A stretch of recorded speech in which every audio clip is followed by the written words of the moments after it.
At 21, my dad yelled, "Get out! You're no longer our son." So I walked away and never looked back. 11 years later, I found out they'd declared me dead. To cash in, I walked into their family reunion and said, "Miss me?" Everyone froze. All right, Reddit. This is probably going to sound insane, but here's how I found out I was dead. LOL. Grab your popcorn. This one is going to blow your mind. Focus. I'm Daniel, 36 male. I was sitting in my apartment on a Wednesday night, eating leftover Chinese food, when my phone buzzed. Instagram DM.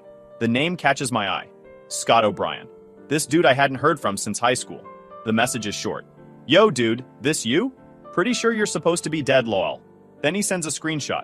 Facebook post from my sister Evelyn. Black and white photo of me at 17. Under it, "Forever in our hearts." Daniel Reed, 1992 to 2013. Gone too soon but never forgotten. My chopsticks hit the floor. The comments made it worse. My aunt, "He's in a better place now." And my mother had replied to 20 of them with, "Thank you for your prayers. It's what he would have wanted." I messaged Scott back. "What the heck is this? Who told you I was dead?"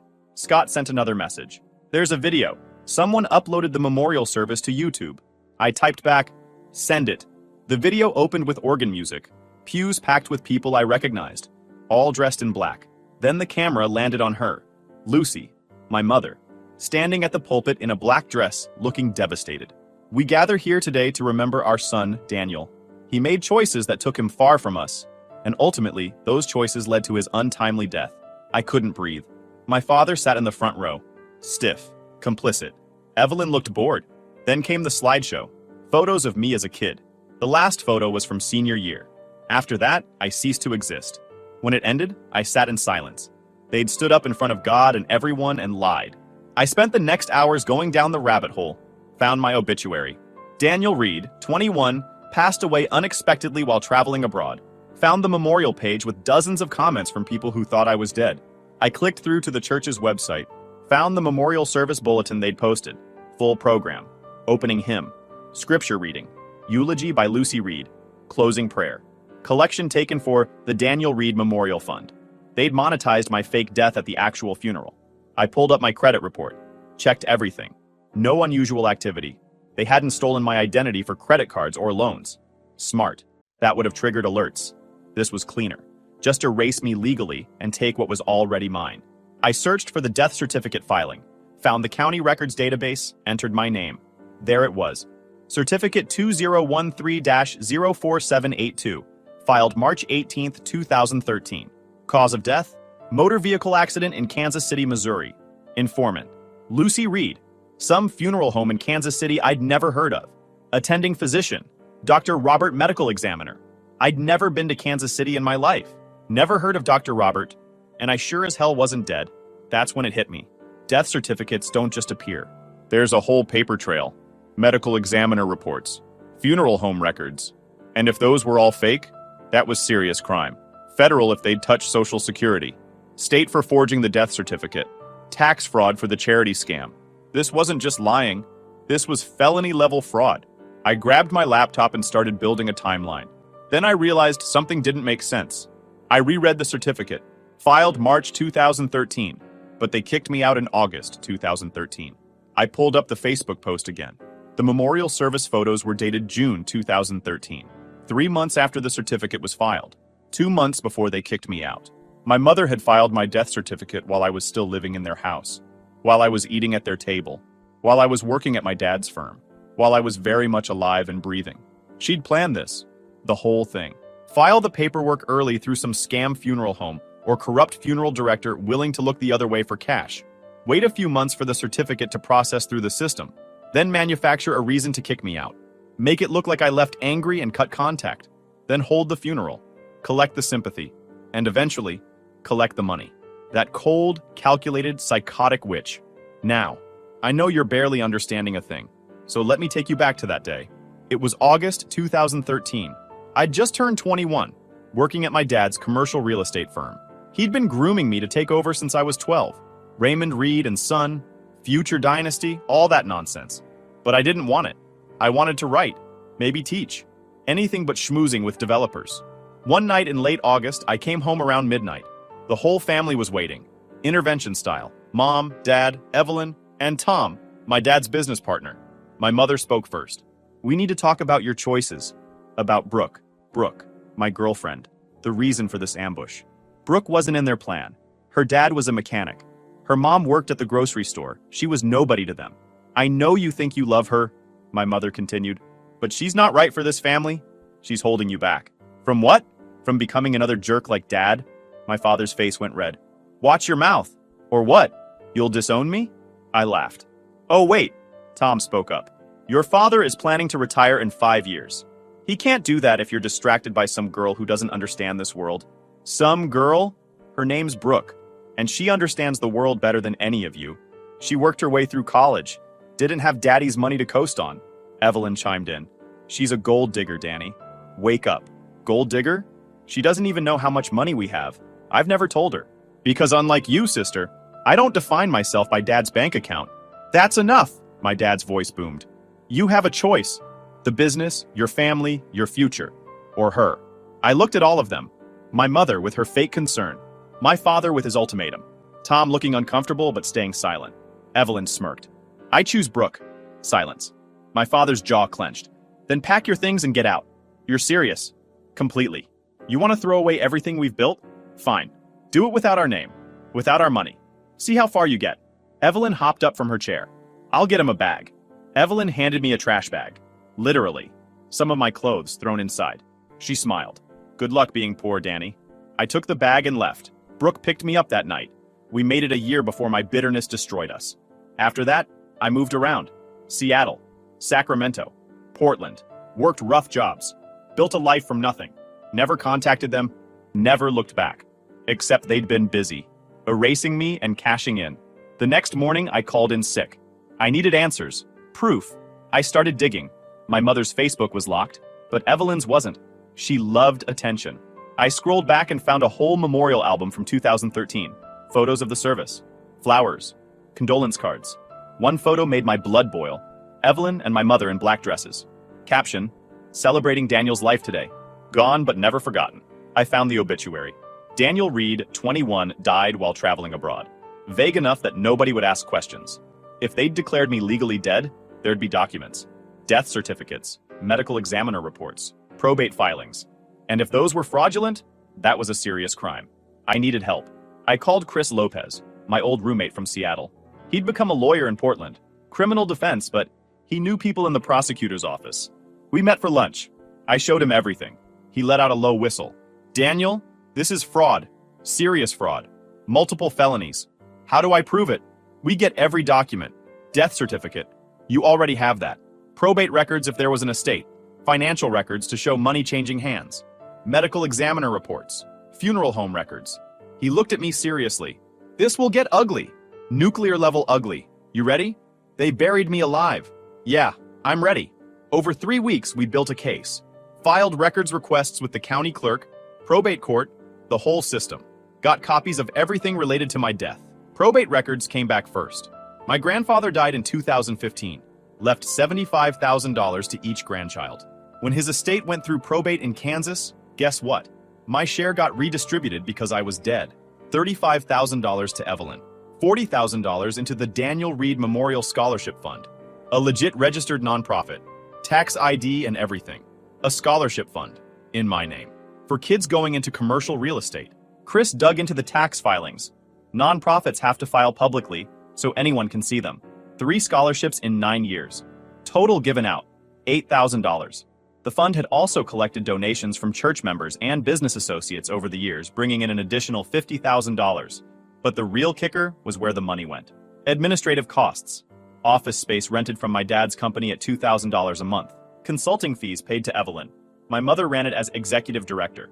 Good grief, they didn't just fake your death, Chris said. They monetized it. And they've been running a charity scam for 9 years. We kept digging. Found my name in the Social Security death records. It's public. You can search it online. Daniel Thomas Reed. Dead March 15th, 2013. My mother had filed for survivor benefits. Got a one-time payment of $255. Not huge money, but lying to Social Security. Federal crime. Up to 5 years in prison. We found something else. The notary on the probate paperwork, the documents my mother used to claim my inheritance, was Tom Hendricks, my dad's business partner. Same Tom from the intervention. He'd notarized her sworn statement that I was dead. Had to know it was BS. That made him an accessory. I wanted to nail them all. We called the funeral home listed on my death certificate. Peaceful Rest Funeral Services in Kansas City. Chris had his paralegal do it. They'd never heard of me. No record of services. No body. Nothing. Either my mother made up the name or used a real business without them knowing. Then we checked out Dr. Robert, the doctor supposedly listed on my death certificate. Chris ran him through Missouri's medical licensing database. No Dr. Robert in 2013. Fake name. My mother either made it up or paid someone to forge it. We requested the Kansas City Medical Examiner's report referenced on the death certificate. The Kansas City Medical Examiner's office got back to us in 3 days. No such case number existed. Never had. My mother had fabricated it. This is slam dunk prosecution, Chris said one night. Documents everywhere. Your mom's looking at serious prison time if they throw the book at her. Federal and state charges. Evelyn and your dad are accessories if they knew. Tom's facing fraud charges too. What about my father? Depends what he knew and when. If he knew beforehand, he's an accessory. If he found out later but helped cover it up or took money from it, that's conspiracy. If he really didn't know and didn't help, he might walk. But he's married to her, works with Tom, and the scholarship fund paid rent to his company. He benefited. That's enough to go after him. Tom's definitely complicit. He notarized a fake death certificate. Evelyn's trickier. She benefited from the fraud, but we'd need to prove she knew you were alive when she accepted the money. She handed me a trash bag with a smile on her face. She knew. Then we make sure everyone else knows too. Chris pulled up Facebook on his laptop, scrolling through my mother's profile. Looks like your family does this big reunion thing every year. 4th of July weekend. Huge party at your parents' house. Invitation says, all Reed family and friends welcome. I smiled. Guess I'm family. Technically. You're going to show up to the reunion? As yourself? The son they declared dead? Why not? I've been dead for 11 years. Time to resurrect. Chris leaned back and laughed. Man, I freaking love this. Okay, let's do it. But we're filing the criminal complaint first. Get it on record. Then you can go haunt your family reunion like the ghost of Christmas revenge. We spent the next month preparing. Filed the formal complaint with the prosecutor's office. They agreed to hold off on making arrests until after I confronted my family. They wanted to see if anyone would incriminate themselves further. I met with the prosecutor, a sharp woman in her 40s named Monica, who looked at me and said, your family sounds like a piece of work. You have no idea. Actually, I do. I deal with family fraud cases all the time, but faking a death? That's a new one. And the fact that they profited from it? That makes me angry. We're going to nail them. I liked Monica. I also needed to document everything, because I wanted everyone to know what they did, something they couldn't scrub away. I decided to start a blog, anonymous at first, just documenting the facts, the timeline, the documents, everything. I called it The Ghost in the Machine. Posted the first entry a week before the reunion. No names yet, just the story. Family kicks out son over girlfriend. Family declares son dead 11 years later. Son finds out and plans revenge. It got like 40 views. Mostly bots, probably. But it was out there. My story. Waiting to explode. 4th of July was 2 weeks away. I bought a plane ticket back to my hometown, a place I swore I'd never return to. But I was going back as a dead man who refused to stay buried. The flight back felt surreal. I hadn't set foot in my hometown in 11 years. Hadn't even driven through it. Seeing the familiar landmarks from the plane window made my stomach twist.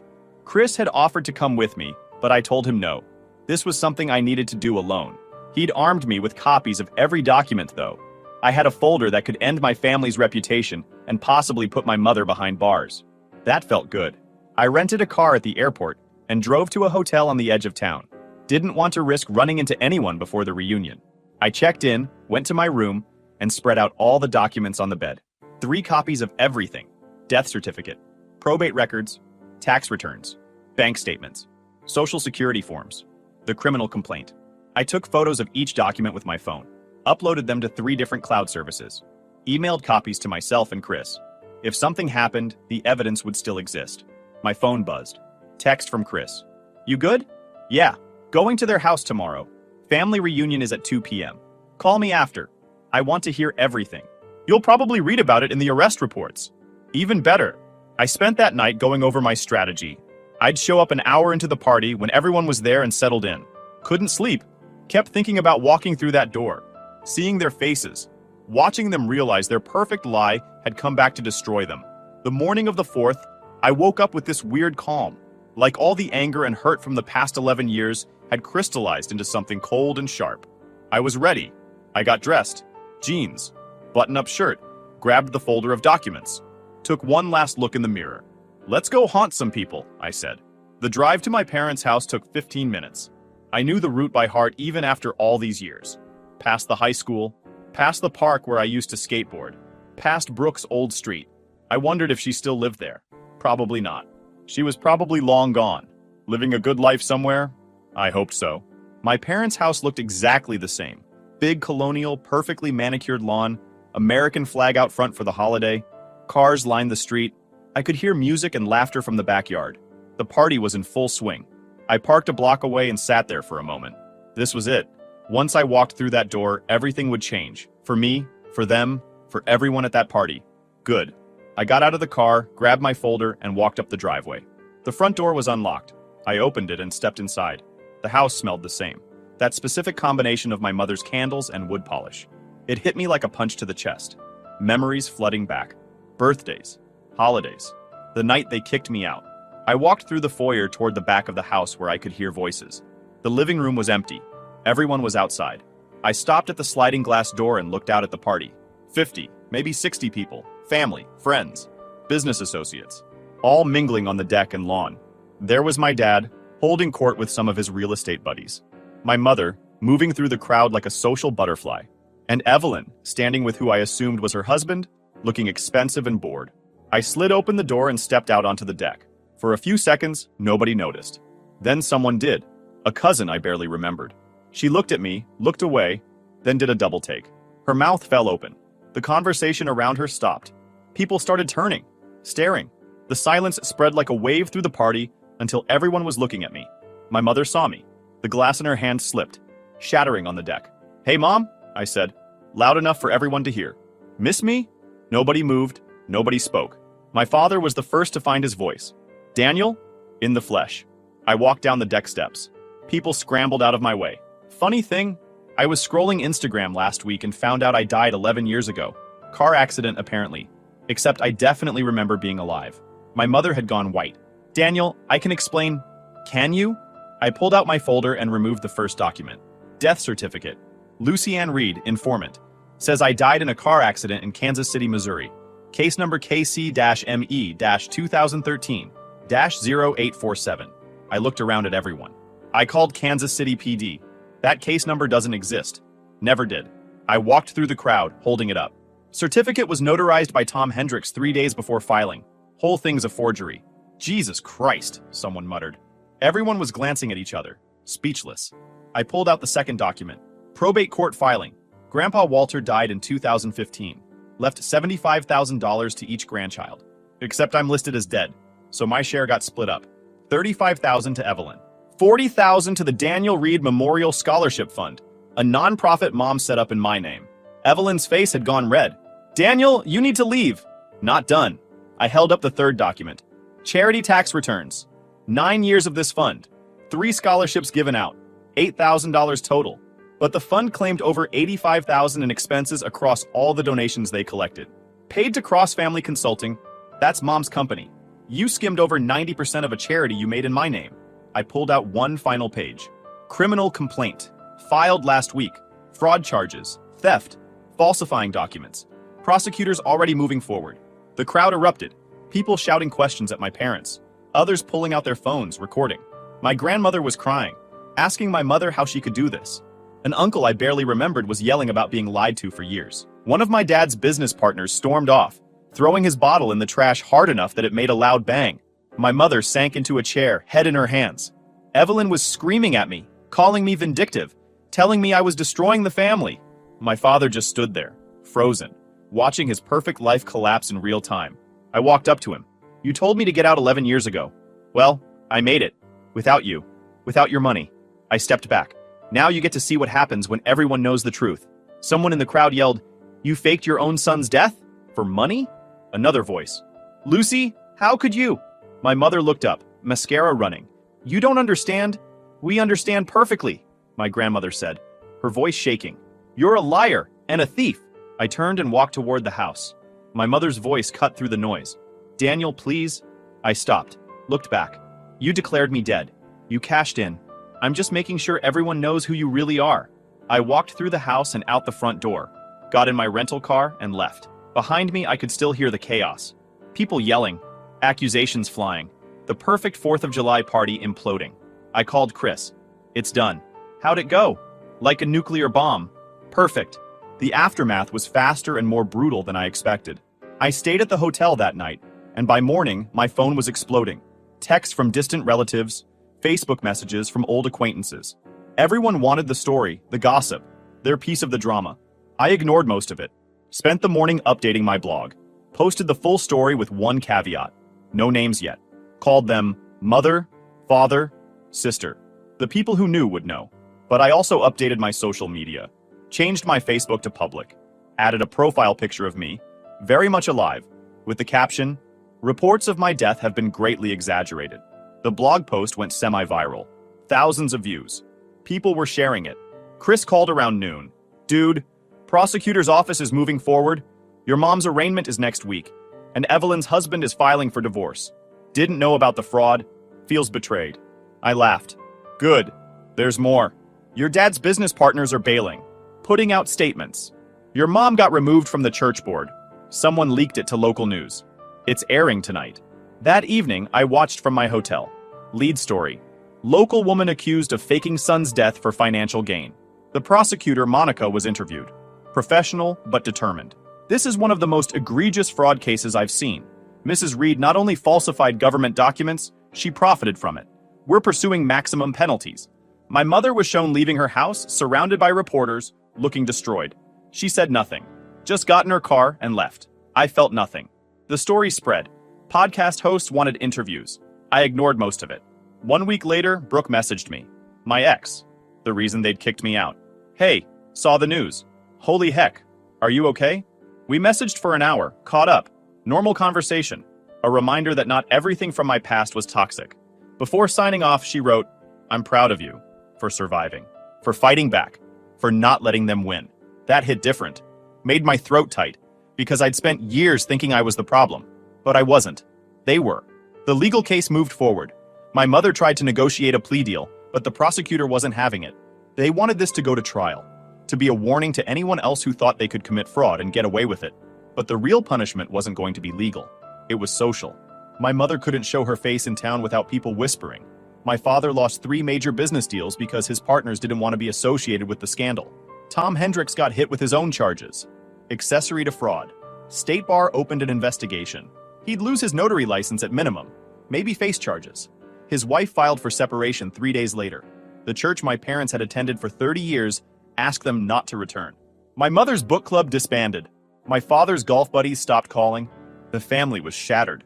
About 2 months after the confrontation, I got a text from an unknown number. "Daniel, it's your father. We need to talk." I stared at it. Part of me wanted to delete and block. Move on. But another part, the part that had wondered for 11 years if they'd ever acknowledge what they'd done, wanted to hear it. I texted back. About what? Everything. Please. Just us. I owe you that. I thought about it. Talked to Chris, who said bad idea. Talked to my therapist, who said maybe closure, but be careful. In the end, I agreed. Neutral location. Coffee shop in the next town. Told Chris where I'd be, to call cops if I didn't check in within 2 hours. My father showed up looking terrible. Not the polished Raymond Reed I remembered. A broken man. Good. He sat across from me. Ordered coffee he didn't touch. Just looked at me. "You look good," he finally said. "Yeah, well, being alive will do that." He winced. "Daniel, Why am I here, Dad?" "What do you want?" He took a breath. "I want to apologize. For everything. For all of it." I leaned back and laughed. Bitter. "You want to apologize. Now. After 11 years. After declaring me dead. After stealing my inheritance. Now you're sorry." "I know it's not enough. It's not even close." He looked at his hands. "I didn't know she was going to file the death certificate. I swear. When you left, your mother was devastated. Not because she missed you, but because you'd embarrassed her. Chosen someone outside the family. Made her look bad. She said we should tell people you'd moved away." I agreed. I thought that was the end. But it wasn't. No. Few months later, she told me you'd died. Car accident overseas.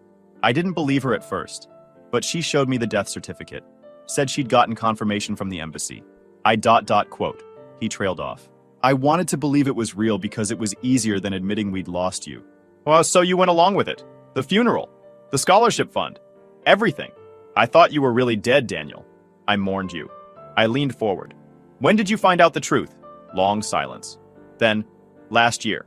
Saw a charge on our credit card. Payment to a PI firm in Seattle. When I asked her, she broke down. Said she'd been tracking you since 2014. Where you lived, where you worked. Had photos. She knew you were alive and kept the lie going for the money. Why didn't you tell anyone?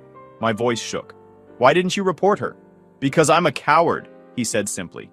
Coming clean meant losing everything. The business, our reputation, your mother. And I chose to protect those things instead of you. At least he was honest. Didn't make it better. Is that why you're here? To clear your conscience? I'm here because you deserved better. A family who supported you instead of erasing you. He looked at me with actual regret. I can't fix what I did, but I wanted you to know that I know I failed you. We sat in silence. The coffee shop buzzed around us. People living normal lives, unaware a dead man was having coffee with his father. Finally, I spoke. Where's Mom now? Out on bail. Trials in 3 months. Her lawyer thinks probation, community service, fine. No jail. But she's not well, Daniel. Breakdown. Won't leave the house. Won't talk to anyone. Evelyn won't speak to her. The church banned her. She lost everything. Good, I said coldly. She deserves it. He didn't argue. And Evelyn? Gone. Moved to Arizona. Her husband divorced her. Took their kid. She blames you for everything. Of course she does. Evelyn never takes responsibility for her own actions. My father reached across the table like he might take my hand, then thought better of it. I don't expect forgiveness. I don't expect anything from you. I just wanted you to hear me say it. I'm sorry. For all of it. You're my son, and I should have protected you. Should have chosen you over everything else. But I didn't, and I'll live with that for the rest of my life. I stood up. The conversation was over. I'm not your son. You made that clear 11 years ago, and you made it clearer when you let her bury me. Daniel, save it. You want to feel better about what you did? Go tell it to a therapist, or a priest, or whoever. But don't come to me. I'm not in the forgiveness business. I walked out of that coffee shop and didn't look back. My phone buzzed with a text from Chris as I got to my car. Everything's good? Yeah. Just needed to hear him admit he's a coward. Did he? In so many words. And more importantly, I needed to look him in the eye and feel nothing. Mission accomplished. I drove back to Portland the next day. Left that town behind for what I hoped was the last time. I'd said what I needed to say. Done what I needed to do. Now it was time to actually move on and stop looking back at the wreckage. The trial happened 3 months later. I didn't attend, but Chris kept me updated. My mother's lawyer cut a deal. She pled guilty to some misdemeanors, falsifying records, theft. Prosecutor dropped the big federal charges. Wire fraud's hard to prove, apparently. The deal: 18 months probation, 400 hours community service, $75,000 back to me, 12 grand in fines. No jail time. First offense, white-collar crime. Oregon's soft on this stuff. The real punishment was everyone knowing what she did. The scholarship fund was dissolved. The money was redistributed to actual scholarship programs. My name was removed from everything. Good. I didn't want to be associated with them anyway. Evelyn never reached out. Neither did my mother. My father sent one more text about 6 months after our coffee shop meeting. Just, I hope you're doing well. I didn't respond. But I moved on. Kept working. Got promoted. Got a better apartment. This time with an actual view of the city. Started dating someone new. A woman named Rachel, who I met at a friend's party. When she asked about my family, I told her the whole story. She listened without judgment and then said, "Dang, who needs enemies when you got a family like that?" I liked her immediately. My blog became a small platform for other people who'd been disowned or erased by their families. I got messages every day from people sharing their stories, asking for advice, and finding community. The story of my resurrection faded from the news cycle eventually. New scandals. People forgot about my family and their fraud. But the internet doesn't forget. My blog posts were still out there. A permanent record of what they did. About a year after the trial, I ran into Scott at a coffee shop. The same guy who'd sent me that first Instagram message, the one that started this whole thing. We caught up, talked about life, laughed about how insane everything had been. "Man," he said, halfway through his second coffee. "I'm glad you're not dead." "Yeah, me too. You ever think about forgiving them? Your family?" "No. What they did was unforgivable. They erased me, profited from erasing me, and they didn't feel bad about it until they got caught. He nodded. Fair enough. Then one evening, I got a message from an anonymous email address. No name, but I knew who it was. Daniel, I know you don't believe me. I know I don't deserve forgiveness, but I need you to know that I think about you every day, about what I destroyed. I don't expect you to respond. I just needed to say it. I'm sorry. Mother. I didn't respond. Didn't owe her anything. She'd made her choice 11 years ago, and I'd made mine. Life moved on. I didn't hear from any of them until 4 years later. My dad showed up again and dropped this bomb. The knock on the door came on a random Thursday evening. I was making dinner when the doorbell rang. Rachel was out with friends. I figured it was a delivery. I opened the door and found my father standing there. He looked way older. Broken. Son, he said quietly. I stood there, hand on the doorknob, debating whether to slam it in his face. What brings you here? Just 5 minutes. Please. I stepped outside, closing the door behind me. Wasn't going to invite him into my home. 5 minutes, I said. He took a breath, like he'd been practicing this. Your mother died. I paused. Wasn't expecting that. When? 3 weeks ago. Heart attack. She'd been sick. Wouldn't see doctors. He paused. I think she gave up after the trial. Daniel, she died grieving you. I don't know if that makes me an a-hole, but honestly, I did not care. And you're telling me this because? I asked. Because you're her son. I never was. And I don't care. He flinched, but didn't argue. The funeral is Friday. You don't have to come. I'm not asking you to. But I wanted to tell you in person. Is Evelyn coming? No. She didn't want anything to do with it. With me. With any of this. She's still blaming us for ruining her life after the divorce. We stood in silence for a moment. I looked at this man who used to terrify me. Now he just looked sad and old and defeated. Anything else? I asked. Yeah, he said calmly. Then he reached into his jacket and pulled out an envelope. Tried to hand it to me. What is it? Money. The $75,000 from your grandfather. I know the court ordered it paid back, but it went into the estate. This is yours. Your rightful inheritance. I should have given it to you years ago. I don't want it. Daniel, I don't want your money. I don't want anything from you. I built my life without it. I don't need it now. Then donate it. Give it to charity. Do whatever you want with it. But it's yours. I'm not keeping it. He set the envelope on the porch railing and stepped back. I'm sorry, son, he said again. I know I've said it before. I know it doesn't change anything.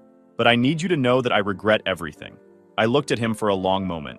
You didn't lose everything, I said quietly. You threw it away? You're right. She died thinking she was the victim, thinking everyone was against her for no reason. She never actually understood what she did wrong. Did she? He looked down. No, she didn't. And you? Do you understand what you did wrong? He met my eyes. I'm a coward who destroyed his family to maintain an image. Yes, I understand. It was the most honest thing he'd ever said to me. Good, I said. Now live with it. I picked up the envelope from the railing. I'm going to donate this. That's good. That's a good thing to do. Your 5 minutes are up. He nodded, then walked to his car. I watched him drive away. Then I went back inside, threw the envelope on the counter, and went back to making dinner.